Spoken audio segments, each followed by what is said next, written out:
दिगपहंडी पाखरे आज होइथिबा मर्मन्तुद सड़क दुर्घटना आहत होई एमकेसीजी मेडिकल चिकित्सा हेउथिबा समस्त यात्री माननकु भेटी सेमानंको स्वास्थ्य कथा पचारि बुझिबा सह समस्तंको चिकित्सा ठीक से करिबाकू मेडिकल कर्तृपक्षंकु निर्देश देले ओडिशा सरकारंको मान्यवर वाणिज्य और परिवहन एवं खनि और इस्पात मंत्री विभूतिभूषण जेना तांको सह भारतीय जनता पार्टीर राष्ट्रीय परिषद सभ्य कान्हूचरण पति घुमुसर सांगठनिक जिला सभापति विजय कुमार स्वाई वरिष्ठ नेता सुनील कुमार साहू जिला उपसभापति प्रभात किरण षडंगी रामकुमार पात्र जिला संपादक शिवशंकर नायक राज्य युव मोर्चा संपादक तुतुन पात्र गंजाम जिलापाल ब्रह्मपुर आरक्षी अधीक्षक ब्रह्मपुर उपजिलापाल बड़ मेडिकल अधिकारी जिला प्रशासन विभिन्न विभागर अधिकारी प्रमुख उपस्थित थिले।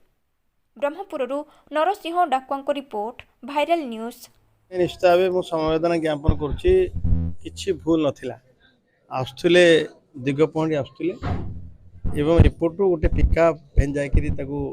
बाड़े दुर्घटनाग्रस्त गाड़ी दुईट तो चुरमार हो जाए घटनास्थल पहुँचला देखा मिले जे एत बड़ दुर्घटना किंतु भगवान के आशीर्वाद किसी अधिका किसी है समस्त सुस्थ अच्छा समस्त आहत को आम ब्रह्मपुर बड़ मेडिकल जॉइन करूँ समस्ते मोर सहित जिलापाल भी थे एसपी थे निर्देश देती घटनास्थल को जीवे कारण खोजे जार भूल अच्छी से गाड़ी आरसी बुक बातिल करने संगे ड्राइवर लाइसेंस को रद्द करने निर्देश देती एभलिया अमानिया बेपारुआ गाड़ी चला द्वारा निज जीवन तो विपद में पड़े अन्य जीवन विपद ठेली दौरान। आज दिगपहंडी टू चिकिटी रास्ता भितर गोटे पिकअप वैन एवं बसर मुहांमुही होगी गोटे दुर्घटना घटी जो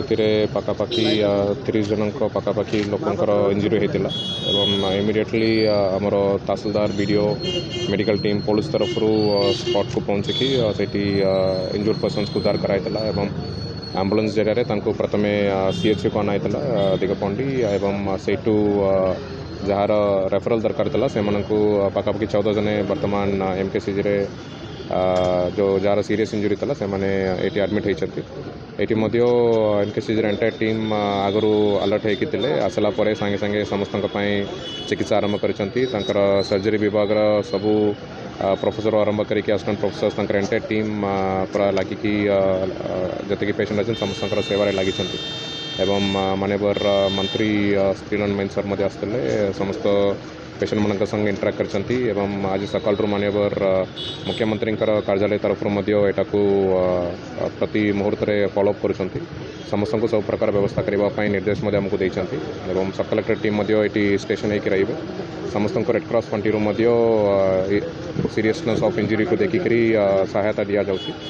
आगामी पदक्षेप डॉक्टर मान एडवाइस आसला जहाँ भी सपोर्ट दरकार पड़ो निश्चित आम करें।